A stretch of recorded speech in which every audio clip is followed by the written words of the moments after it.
It is the height of the morning rush hour in Tokyo on March 20th, 1995. Millions of commuters are packed into the labyrinth of the subway system. Down in the tunnels, 5 men board 5 different trains. They look completely ordinary, wearing plain suits and holding standard umbrellas. But inside the bags they are carrying, quietly wrapped in common daily newspapers, are plastic pouches filled with a clear liquid. They position the sharpened tips of their umbrellas directly over the plastic, make a quick, deliberate thrust, and step off the trains. Within seconds, that clear liquid begins to evaporate into a silent, invisible vapor. Passengers notice a strange chemical odor, like paint thinner or cheap mustard. Then the coughing begins. Eyes start to burn and water uncontrollably. People drop to their knees, gasping for air and foaming at the mouth, as their nervous systems short-circuit. The trains continue to hurtle down the dark tunnels, essentially transformed into rolling gas chambers. This diagram shows the biological mechanics of the vapor they are inhaling, sarin. Sarin is a highly toxic synthetic nerve agent. It works by attacking the nervous system directly.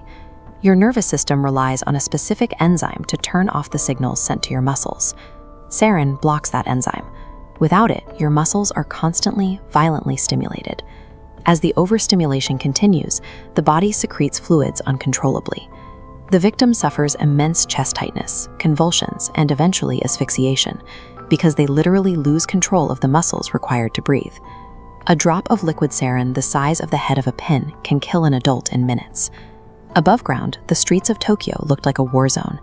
Thousands of people staggered out of the subway stations, collapsing on the sidewalks. The medical response to the attack was paralyzed. Doctors thought they might be treating carbon monoxide poisoning or synchronized heart failure. The concept of a chemical terror attack was unheard of, leaving emergency rooms scrambling to treat an invisible poison they couldn't immediately identify. 13 people died and over 5,000 were injured. This was the release of a weapon of mass destruction in the political center of the Japanese government, executed with terrifying precision. This was not a foreign military strike. This was an act of domestic terrorism orchestrated entirely from within the country by a homegrown cult called Aum Shinrikyo. The 5 men who punctured those bags were a senior medical doctor, an artificial intelligence specialist, and highly trained applied physicists. They were elite professionals who had spent their lives studying to improve the world. How does a half-blind yoga instructor recruit the brightest scientific minds in one of the safest societies on the planet and convince them to build a massive chemical weapons factory? To understand the appeal of Aum Shinrikyo, we have to look at Japan in the 1980s. The country is in the middle of a roaring economic bubble. Technology and manufacturing are booming, but the corporate culture is incredibly intense, demanding exhausting hours and absolute loyalty. A whole generation of young, highly educated doctors and engineers find themselves deeply burned out, harboring a profound sense of spiritual emptiness despite their material wealth. Enter Shoko Asahara. Born Chizuo Matsumoto, he grew up with partial blindness, a condition he used early on to extort his completely blind classmates. In the mid-80s, he reinvented himself as a yoga and meditation instructor in Tokyo. Blending Hindu and Buddhist teachings with apocalyptic prophecies, he presented himself as a supreme savior. To exhausted professionals desperately searching for meaning, Asahara offered absolute certainty. Aum Shinrikyo quickly grew from a small meditation circle into a highly lucrative corporate empire. The cult ran a chain of successful computer stores, assembling and selling cheap PCs using forced, unpaid labor from their own members. They generated hundreds of millions of dollars through noodle restaurants, fitness clubs, and real estate ventures. When members committed to the highest ranks of the cult, they were required to donate all of their earthly possessions to Asahara. Bank accounts, real estate, and inheritances were entirely transferred over, allowing Aum Shinrikyo to amass an estimated $1 billion in assets by the early 1990s. Asahara used this massive wealth to buy remote tracts of land and build highly secretive, fortified compounds. He isolated his brilliant recruits from their families, trapping them in an echo chamber where his word was law, systematically erasing their individual identities. Drunk on power, Asahara began prophesying a third world war, a nuclear Armageddon orchestrated by the United States that would wipe out humanity, leaving only his devoted followers to rule the ashes. He decided he didn't want to wait for the apocalypse to arrive on its own. He wanted to start it himself. He gathered his top recruits and formed the Ministry of Science and Technology. These brainwashed scientists were given virtually unlimited funds and a single horrifying objective: engineer an arsenal of doomsday weapons. Their ambitions were global. Cult members traveled to Zaire under the guise of a medical mission, actively hunting for samples of the Ebola virus to weaponize. They purchased a 500,000-acre sheep station in the remote Australian outback, mining uranium and testing chemical weapons on the local livestock. Their most successful endeavor happened back home in Japan. At their Mount Fuji compound, they constructed a massive, multi-million-dollar laboratory complex. This facility was specifically designed to mass-produce sarin gas by the gallon. Elite scientists, disconnected from moral reality and backed by vast corporate wealth, had successfully privatized the manufacturing of weapons of mass destruction. Building a chemical weapons factory in modern Japan required exploiting a massive legal blind spot. Following the state-sponsored suppression of religion during World War II, Japanese laws heavily protected religious organizations. Authorities were terrified of violating these freedoms and facing public backlash, which made it incredibly difficult for police to investigate religious groups. This hesitation allowed the cult to escalate into extreme violence.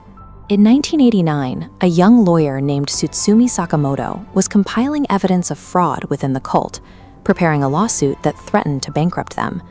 On Asahara's orders, cult members broke into Sakamoto's apartment and murdered him, his wife, and their baby. Even though police found an Aum Shinrikyo badge on the floor of the apartment, they failed to aggressively pursue the cult. 5 years later, the cult's violence escalated further. In June 1994, Asahara faced a real estate dispute in the city of Matsumoto. Hearing that the judges were likely to rule against the cult, he ordered their assassination. The cult retrofitted a refrigerator truck with a computerized heating and fan system to vaporize their newly manufactured liquid sarin. Under the cover of darkness, they drove into the quiet residential neighborhood where the judges lived and released a toxic cloud. The gas seeped into open windows and air conditioning units. 8 innocent people were killed in their beds, and over 500 were hospitalized. This marked the first documented use of chemical weapons against a civilian population in peacetime history. The police botched the investigation. They ignored the Doomsday cult and fixated on an innocent local resident who called in to report the gas. They leaked his name to the aggressive Japanese media and ruined his life, painting him as a crazed amateur chemist. Law enforcement's reluctance to investigate religious groups, combined with their failure to follow clear physical evidence, bred a sense of invincibility within Aum Shinrikyo. They realized they could act with impunity, paving the way directly to the horrors of the Tokyo subway attack. The cult's luck finally ran out in early 1995. The brazen kidnapping of a 68-year-old notary public off the streets of Tokyo gave the police the concrete evidence they needed to secure warrants for a raid on the Mount Fuji compound. But Aum Shinrikyo had successfully infiltrated the police and military. Asahara received a tip-off that thousands of riot police were days away from kicking down his doors. Knowing they would find his sarin, biological agents, and illicit cash, Asahara panicked. He ordered a preemptive strike against the Japanese government. The goal of the Tokyo subway attack was to gas thousands of civil servants and police officers on their way to work, crippling the capital to divert all attention away from the impending raid. The attack had the exact opposite effect. It accelerated the government's timeline. The military stepped in, deploying personnel in full camouflage and gas masks to decontaminate the rolling gas chambers.